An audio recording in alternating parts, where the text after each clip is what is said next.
So it's 5 p.m. You leave your office. It was a crazy day at work, right?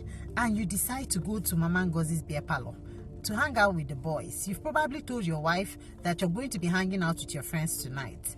And you're already around your plastic table, have ordered about 3 big bottles of whatever you like to drink. You guys are laughing loud and watching soccer. It's a nice, cool evening, right? There's nothing harmless, right? This sounds super harmless, and this sounds like your everyday Nigerian standard lifestyle. But what is actually going on behind that laughter? What is going on behind those bottles? If you are new to my page, my name is Dr. Amarachi. I'm your licensed psychiatric mental health nurse provider and medical practitioner.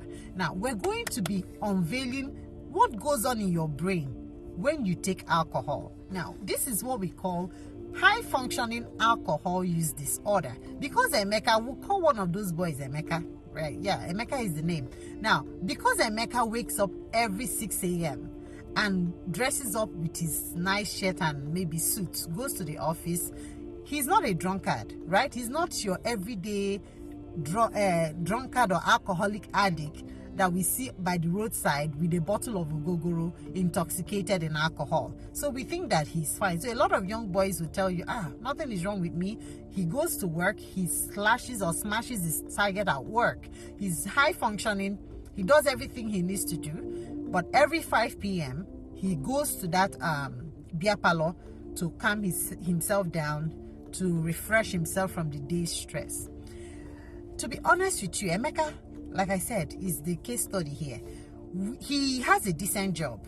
His landlord just told him that he will be increasing his rent. Emeka has a heavy amount of pressure for him to send money to the village. He barely can take care of his financial needs or the needs of his family with the little resources he's bringing home.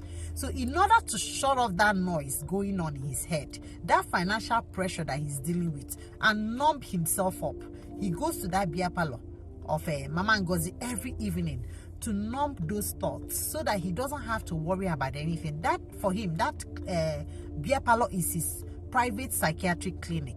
I know many of you will not like this, but listen to me carefully.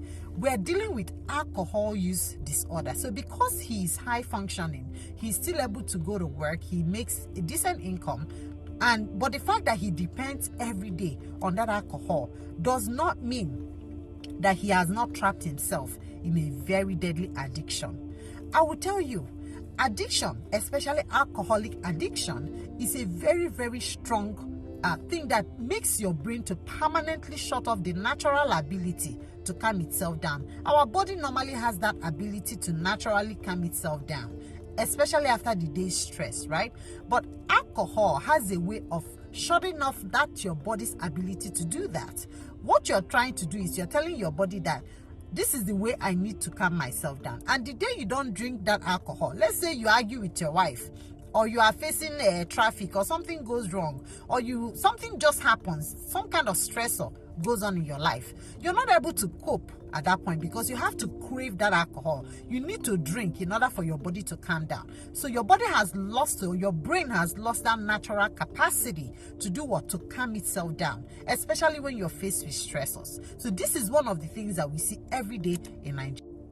There is nothing wrong with hanging out with the boys. It actually is a great way to connect, right? But hanging out with the boys over bottles of alcohol should not be the only mechanism you use to deal with stressors of life. So because you know what?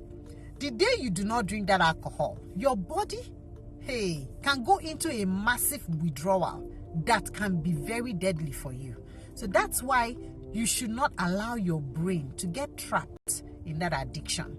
Like I said, it's time for some of us to visit or revisit our evening routines, because you cannot use alcohol to deal with anything. Deal with arguments, deal with quarrels, deal with stressors, financial issues. There's going to be a lot of stressors, and there will continue to be stressors in life. But what can you do? You can develop coping strategies, things that can help you cope for those times when you're not feeling very good. Alcohol should not be the way you cope and the way you survive the stressors of life. That is the message. Now, you're going to follow me for more mental health tips. I will be exposing a lot of things. What happens to your body, or what happens to Emeka when he doesn't drink that alcohol? on his maybe a fateful evening he's not able to make it, or he doesn't drink it 2 days in a row or 3 days in a row, after he has trained his body and brain to depend on alcohol for coping and survival, something will really happen. And we're going to be talking about it on this series. So follow me for more mental health tips. But before then, if you're yet to subscribe, I don't know what you're waiting for. Send this video to a loved one that is probably at a joint drinking, Mama Ngozi's joint, or send this to a friend. We have to talk about coping strategies. Alcohol cannot be the only way we survive. I'll catch you guys on my next one. Bye-bye.